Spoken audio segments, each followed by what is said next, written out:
기쁨의 동산에서 기쁨의 동산 제목으로 하나님의 말씀 증거하겠습니다. 이 창세기 기사에서 하나님께서 에덴의 동산을 창설하셨다라고 나오는데요. 그 에덴이라고 하는 그 말이 기쁨의 동산이란 뜻입니다. 이 에덴은 예전에 있었던 먹을 것이 많았던 과수원이 아니고, 에덴은 무엇의 원형인가 하면 바로 교회의 상징입니다. 이 에덴을 회복시키시고자 하시는 것이 하나님의 구원이고, 그래서 이 에덴은 옛날에 있었던 먹을 것이 풍부했던 그런 과수원이 아니고, 그 동산 중앙에 하나님의 명이 있었고, 마치 이스라엘 백성들이 중앙 성소를 두고 하나님의 구원을 경험하고 임재를 경험했던 것 같이, 저 성막이 이제 성전으로 발전하고 그것이 교회로 발전하고 이제 장차 우리 가운데 임할 새 하늘과 새 땅으로 연결이 되는 겁니다. 그러면 이 에덴, 창세기에 나오는 에덴 동산을 우리가 경험할 수 없죠. 우리 이것을 이 교회의 상징으로서 보고, 그럼 에덴 동산이라고 하는 것이 눈에 보이는 그런 것은 사라졌지만, 우린 교회를 통해서 하나님께서 창설하신 그 동산, 그 기쁨의 동산을 우리가 함께 하는 겁니다. 그러면 하나님께서 에덴의 동산을 두시고 기쁨의 장소를 주셨다는 것은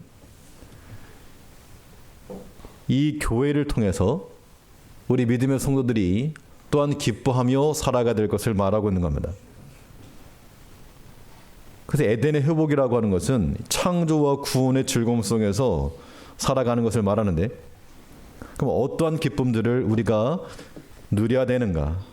교회 내에서 교회 내에서 별로 기쁜 일이 없습니다, 뭐 그런 분들이 계실지 몰라도, 본질상으로 우리 교회가 가져야 할 기쁨이라고 하는 것이 무엇인가? 본 말씀 통해서 살펴보겠습니다. 먼저 교회는 이 관계 안에서의 기쁨을 우리가 가져야 됩니다. 에덴 동산이라고 하는 게 이 기쁨의 동산인데, 이제 우리가 교회 내에서 어떤 기쁨을 가질 것인가? 관계인데요, 관계. 여기서 말하는 관계는 하나님과의 관계요, 또한 하나님께서 주신 그런 형제들과의 관계입니다. 창세기 2장 8절을 보니까 여호와 하나님이 동방의 에덴에 동산을 창설하시고 그 지으신 사람을 거기 두시고 하나님이 동산에 사람을 주었다. 여기서 짝이 맞으려면 이 사람이라고 하는 존재는 동산, 요거 말고 하나님과의 관계 속에서 이 동산을 살아가는 것, 이것이 하나님의 창조의 목적이라는 겁니다. 그래서 우리가 에덴, 이 교회에서의 기쁨이라고 하는 것은 반드시 하나님과 나의 관계 속에서 찾아낼 수 있는 기쁨이라는 겁니다. 하나님과 나. 오후 시간은 피곤하신 분들이 하니까 그냥 한번 따라 하시죠. 하나님과 나. 이 노래 혹시 아십니까? 어려운 노래는 아니고요. 꽃밭에서. 조관우 그거 아니고 동요입니다. 동요. 아빠하고 나하고 만든 꽃밭에 채송아도 봉숭아도 한창입니다. 이거 노래 부르시면요, 동요인데 어떨 때는 좀 이게 마음이 짠해지기도 하죠. 그렇죠? 물론 지금 부모님들이 살아계신 분도 계시지만 뭐 돌아가신 분도 계실 것이고, 이런 거 부르면 마음이 짠합니다. 예전에도 한번 말씀드렸는가 모르겠지만, 일본 처음 갔을 때 한 여자분이 찾아와도 기도해달라고, 대도 않는 일본어가 막 하니까 하도 안 돼 보였는지 한국말로 해주세요. 교포였으면 교포. 근데 뭐 얘기하다가 혹시 그 노래 아냐고 해서 무슨 노래냐 했더니 나의 살던 고향은 그 노래 좀 쳐달라고 그래가지고 애 엄마는 피아노 치고 한 밤이 10시가 됐던 건데 저랑 그 여자분이랑 둘이 같이 노래 부르는데 마음이 짠하더라고요. 찬송가 부를 때 받지 못했던 은혜를. 이 꽃밭에서 노래를 보면요, 이 가사 보면 아빠하고 나하고 만든 꽃밭인데 이 노래를 부르면서 마음이 짠하고 공감이 되는 거는 뭐 꽃이 많아가지고 저거 이쁘다, 꽃이 이뻐서가 아니고 아빠하고 나의 관계죠. 기억이 안 날 수도 있지만 그 예전 어렴풋한 그런 기억들이 거기에 의미를 부여하게 하고 그 꽃밭을 우리의 관심 속에 두게 만든다는 겁니다. 오늘 본문에서 하나님께서 에덴을 만드시고 거기에 사람을 주셨는데 이 교회라고 한번 과정을 해보시자고요. 이 교회 내에서 우리가 하나님과 나가 아니면 도대체 우리가 무슨 즐거움이 있겠습니까? 그거 빼고서 없다는 얘기죠. 하나님과 나의 관계, 우리는 그것을 언약이라고 하는 용어를 말하는데 하나님과의 언약 가운데서 우리가 살아가는 겁니다. 그래서 이 관계 안에서의 기쁨을 우리가 누리려면 먼저는 하나님과의 언약 속에 우리가 들어와야 됩니다. 창세기 1장과 질문입니다. 창세기 1장과 2장에 큰 차이점이 하나 있는데요. 이렇게 갑자기 질문하면 답하시 곤란하시겠지만 1장과 2장에서 어떤 면이 가장 큰 차이점인가 하면 1장에서는 하나님이 이렇게 나옵니다. 2장에서는 여호와 하나님이라고 나오는데요. 여호와 하나님과 근황 하나님 무슨 차이인가? 1장에 나오는 하나님이란 말은 그냥 엘로힘은 전능하신 하나님을 가리키고 여호와 하나님, 히브리 사람들에게는 하나님을 일컫는 4개의 알파벳이 있습니다. 뭐 A, B, C, D와 같은 4개의 알파벳이 있는데 요 헤드, 밥, 헤드 요거에다가 모음을 붙여가지고 그걸 붙여 아도나이라는 모음을 붙여서 야훼 이렇게 부릅니다. 야훼 하나님. 그 여호와 하나님이란 뜻이 무엇인가? 출애굽기 6장 2절을 보시면 하나님 모세에게 말씀하여 가라사대 나는 여호와로라. 6장 3절에서는 내가 아브라함과 이삭과 야곱에게 전능의 하나님으로 나타났으나 나의 이름을 여호와로는 그들에게 알리지 아니하였고, 그러니까 전능의 하나님으로 나타났지만 여호와의 하나님으로 나타나지 않았다. 이 말씀 다음에 내가 그들에게 했던 언약을 기억한다. 그래서 이제 그들을 이끌어낼 것을 말씀하고 있습니다. 그러니까 여호와 하나님이라고 하는 말속은 언약의 하나님이죠. 그런데 이미 창세기 2장 8절에서 물론 그 앞에도 나오지만요. 여호와 하나님이 동방 에덴에 동산을 창설하시고 그 지으신 사람을 거기 두시고, 그러니까 하나님의 창조와 이 에덴에 관한 것은 하나님의 약속이 들어있는 곳이다 그 얘기입니다. 그러니까 그 에덴에서의 삶이라고 하는 것은 하나님과의 언약 안에 살아가는 것이죠. 당연히 우리가 오늘날 이 하나님의 교회, 에덴과 같은 이 하나님의 교회에서의 기쁨, 이걸 살아가시려면 하나님과의 언약 속으로 들어가자는 겁니다. 하나님과의 관계 속에 있을 때 참된 평강과 이건 우리 마음속에서 나오는 기쁨이 있는 것이죠. 근데 여기서 보시면 조금 오해가 될 만한 그런 모순이 되는 듯한 그런 말씀이 하나 나오고 있습니다. 1장과 2장에서 어떤 차이점인데요. 먼저 2장 5절을 보면 여호와 하나님이 땅에 비를 내리지 아니하셨고 경작할 사람도 없으므로 들에는 초목이 아직 없었고 밭에는 채소가 나지 아니하였으며 없었답니다. 근데 우리가 이미 1장에서 아는 것처럼 하나님이 다 지으셨거든요. 1장 11절에서 보시면 하나님이 가라사대 땅은 풀과 씨 맺는 채소와 각기 종류대로 씨 가진 열매 맺는 과목을 내라 하심에 그대로 돼요. 그러니까 1장에 의하면 풀도 있고 채소도 있고 열매 맺는 나무도 있는 겁니다. 근데 2장에서 뭐라 했는가 하면 초목도 없고 채소가 나지 않았고, 이것 때문에 1장과 2장은 별개이고 서로 다른 이야기를 다루고 있다, 이렇게 주장하기도 합니다. 그럼 어떻게 이해할 것인가? 이것은 이 창세기 2장은 1장에 대한 것을 좀 더 다른 관점에서 살피고 있는 것이지 모순된 게 아니라는 겁니다. 모순되지 않다는 그 증거는 어디 있는가? 먼저 창세기 1장에서 이런 말씀이 있죠. 하나님이 자기 형상 곧 하나님의 형상대로 사람을 창조하시되 남자와 여자를 창조하셨다, 이렇게 말씀이 나오고 있고, 또 2장에는 이런 말씀이 있습니다. 2장 24절에 보니까 이러므로 남자가 부모를 떠나 그 아내와 연합하여 둘이 한 몸을 이룰지로다. 그럼 1장과 2장이 별개이거나 다른 내용이라 그러면 이 두 구절이 한 곳에서 인용되지 않을 겁니다. 근데 마태복음에 보면 예수님께서 직접 하신 말씀 가운데 마태 19장 4절에서는 예수께서 대답하여 가라사대 사람을 지으시니가 본래 저희를 남자와 여자로 만드시고, 창세기 1장을 인용한 말씀이죠.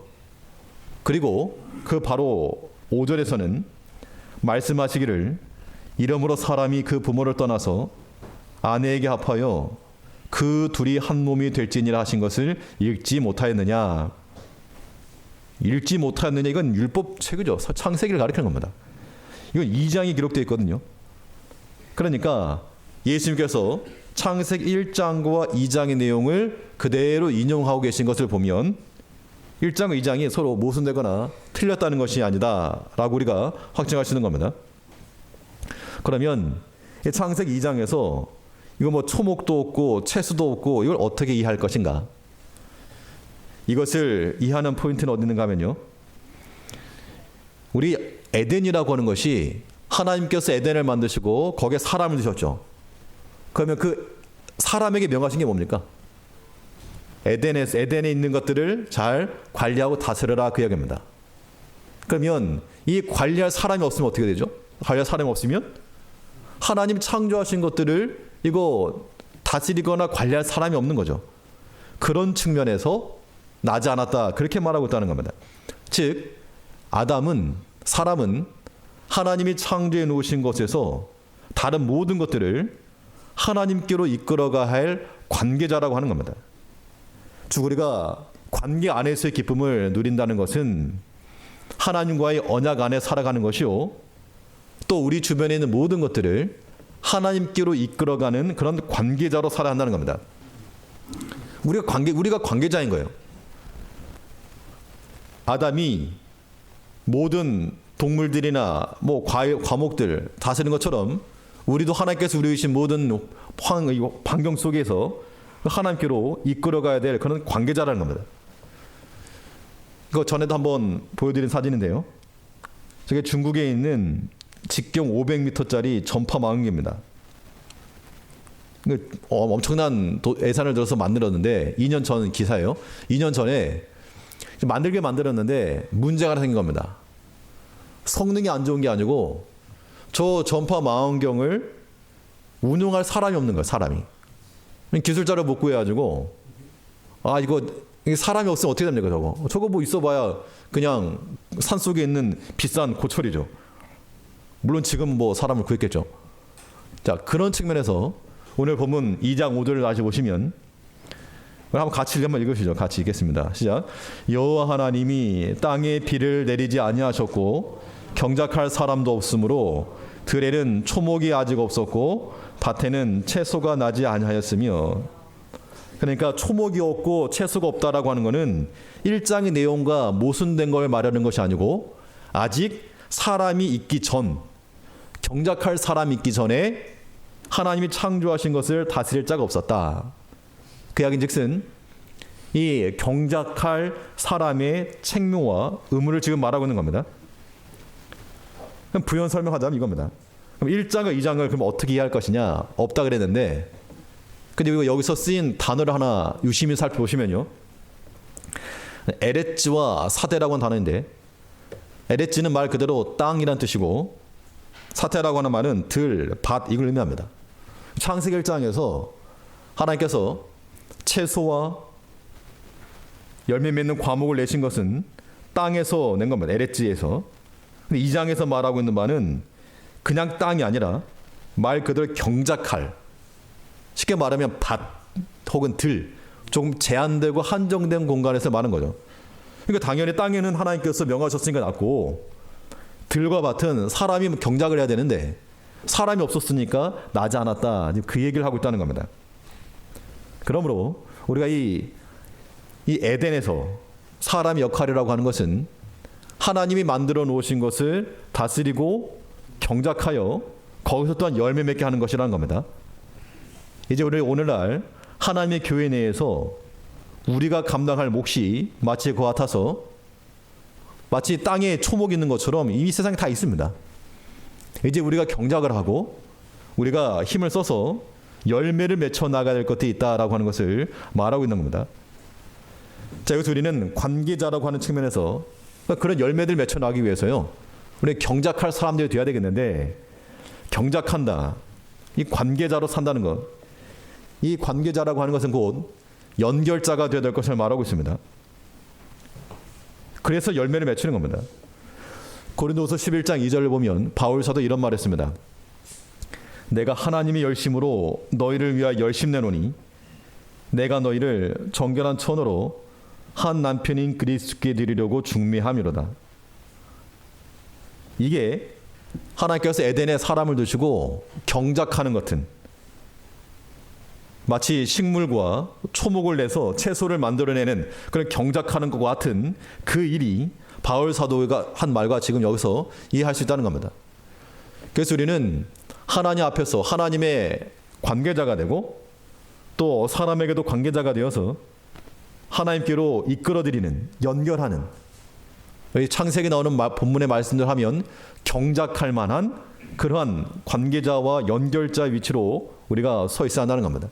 이게 하나님과의 관계, 이 교회 내에서의 이 관계 안에서의 기쁨을 얻는 길이 되는 겁니다.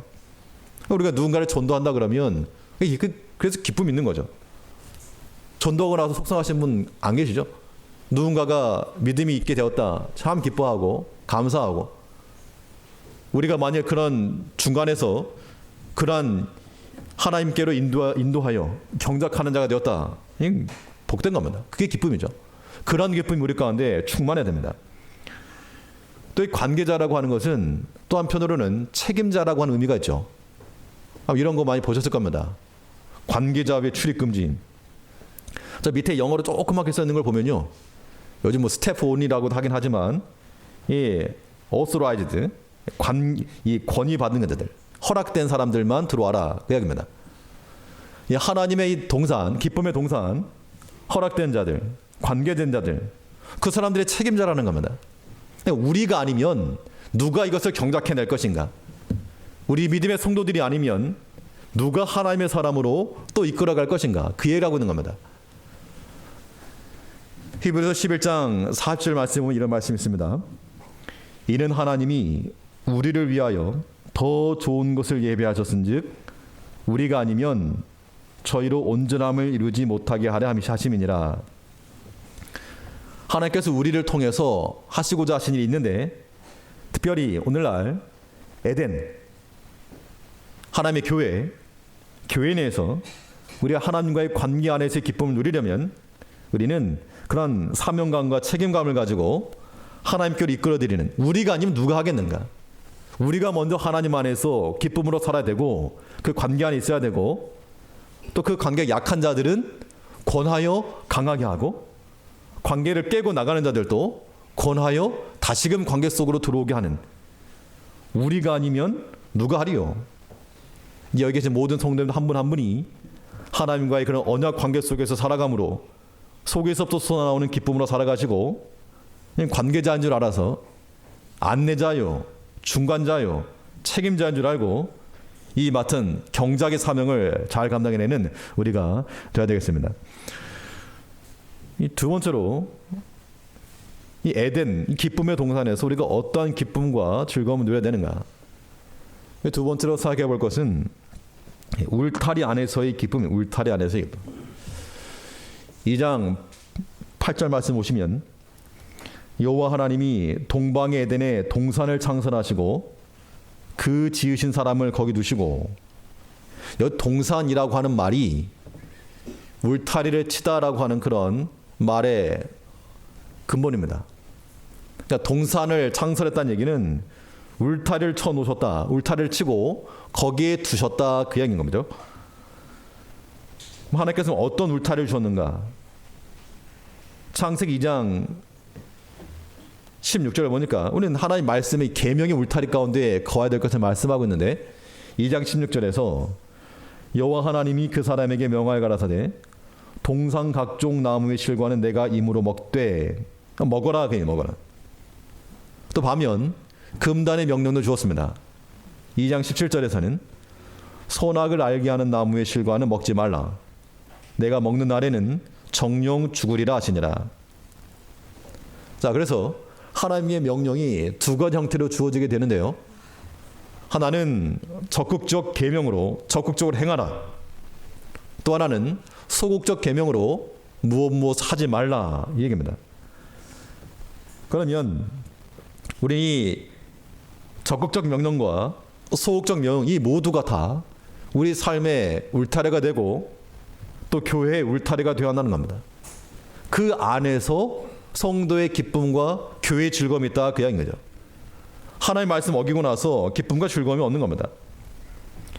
이 울타리, 즉 세상과 구별된 이것 우리는 뭐라 말하는가 하면, 구별된 것 우리는 거룩이라고 말하는 겁니다. 이 구별됐다라고 하는 것은 거룩함인데, 계시록 21장 10절 말씀, 이런 말씀이 있습니다. 이제 장차 회복될 에덴, 새 하늘, 새 예루살렘 성을 말하죠. 성령으로 나를 데리고 크고 높은 산으로 올라가 하나님께로부터 하늘에서 내려오는 거룩한 성 예루살렘을 보이니. 그러니까 위로부터 내려오는 성 예루살렘을 봤다. 이건 에덴의 회복인 겁니다.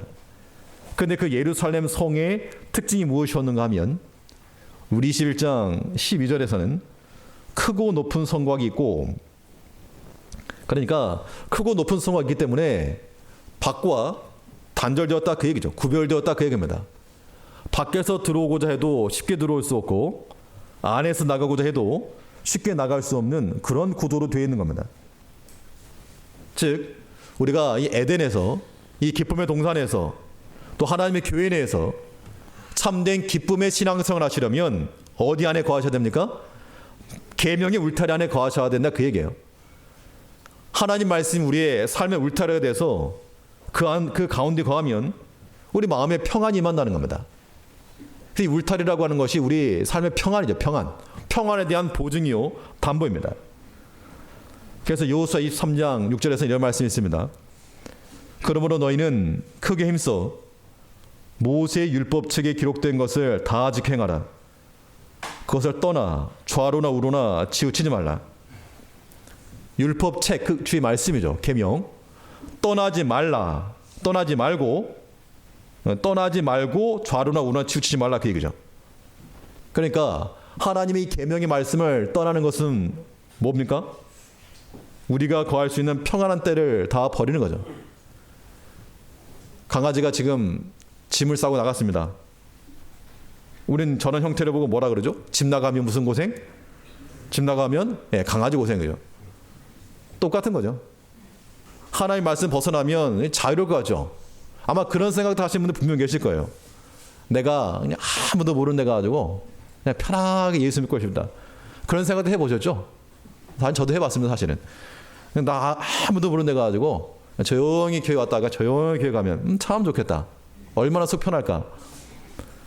그런데요, 그거는 은혜 받지 못하니까 그러게 좋아 보이지, 어딜 가든 하나님 말씀 은혜 받으면 봉사하는 자리에 들어가야 돼 있는 겁니다. 그렇기 때문에 그런 마음이 든다는 얘기는 내가 지금 시험 가운데 있는가 보다 생각을 하시고 하나님 앞에 돌아오셔야지. 나 아무도 모르는 데 가봤자 거기에 기쁨이 없다는 겁니다. 나가면 무슨 고생이요? 저런 고생하는 겁니다.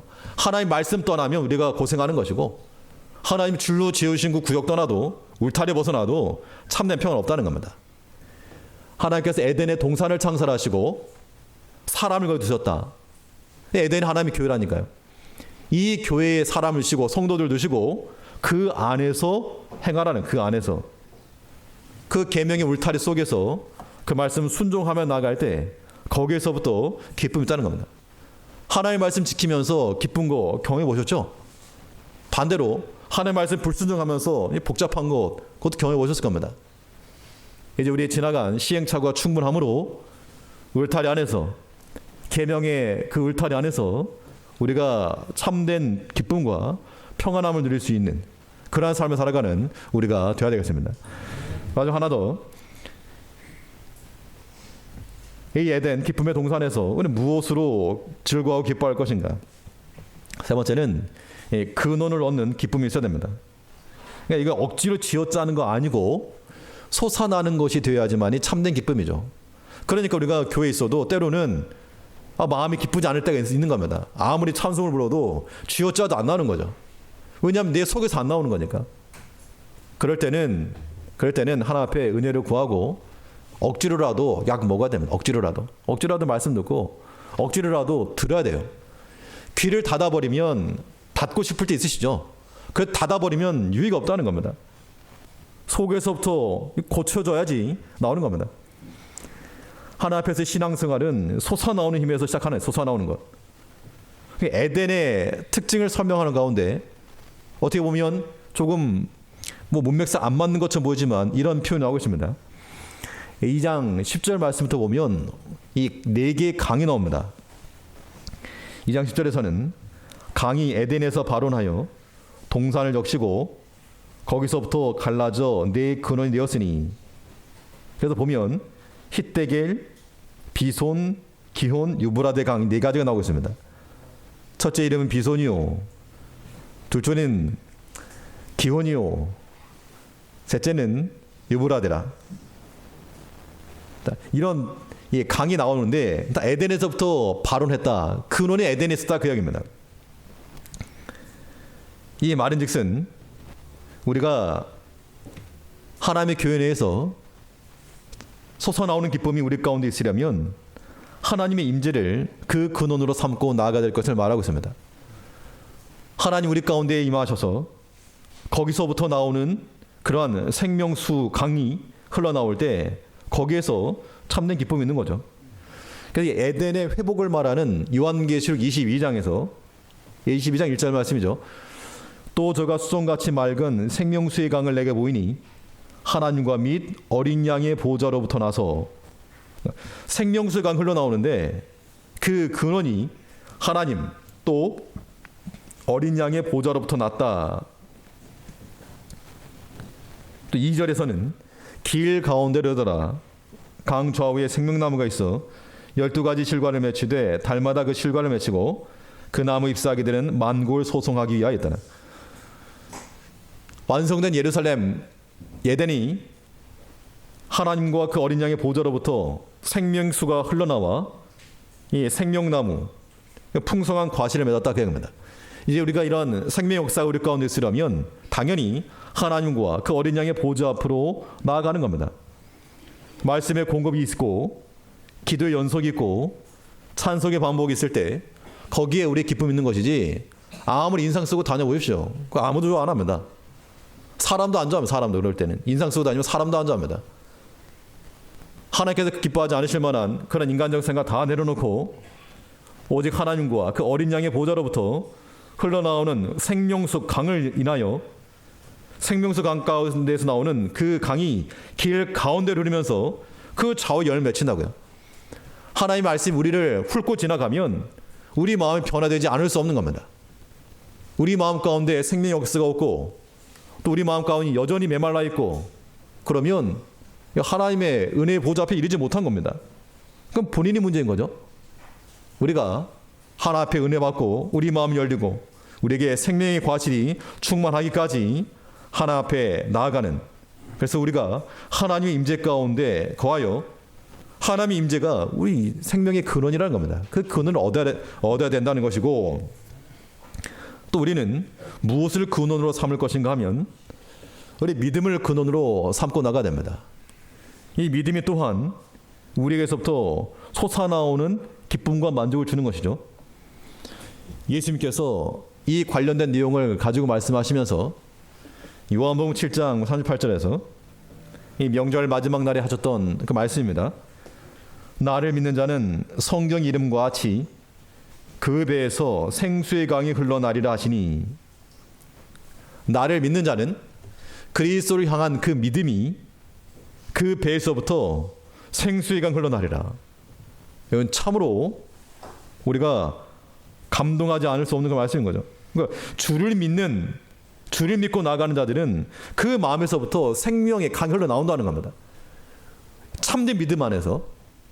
그러니까 내가 예수님 손에 쥐고 쥐락펴락하는 거 말고 우리가 참으로 주께 굴복을 하고 그 말씀 앞에 순종하고 참으로 낮아지고 모든 것을 사랑하고 주를 의지하고 나아가고자 하는 그 믿는 자에게는 그 안에서부터 우리를 살리는 생명 역사가 나타난다. 이것이 마치 저 솟아오르는 분사와 같이 우리 메마른 삶 가운데서 우리를 살리고 또 우리 주변에 있는 모든 이들을 또 함께 살려낸다는 겁니다. 하나님께서 에덴의 동산을 창설하시고 이 에덴은 하나님의 교회의 원형이라고 그랬습니다. 이 기쁨의 동산에서 우리의 교회에서 이 기쁨을 회복을 하시려면 하나님과의 관계 속에서 그 언약 속에 들어가 관계자로, 책임자로, 연결자로 살아갈 것이요, 경작하는 자들이 되어야 될 것이며, 말씀의 그 울타리 속에서 구별되고 거룩하며 또 이 근원을 얻어 하나님 임재하심과 그 믿음이 우리 속에서부터 솟아나오는 셈이 될 수 있도록 하나님을 인하여 언제나 기쁨이 넘쳐나는 그런 삶을 살아가시는 우리 개인이 되고 또 가정이 되고 교회가 되기를 간절히 바라겠습니다. 기도하시겠습니다. 이제 우리 기도하실 때 우리 잠시 통성으로 같이 기도하겠습니다. 먼저 들은 말씀 가지고 우리가 하나 앞에서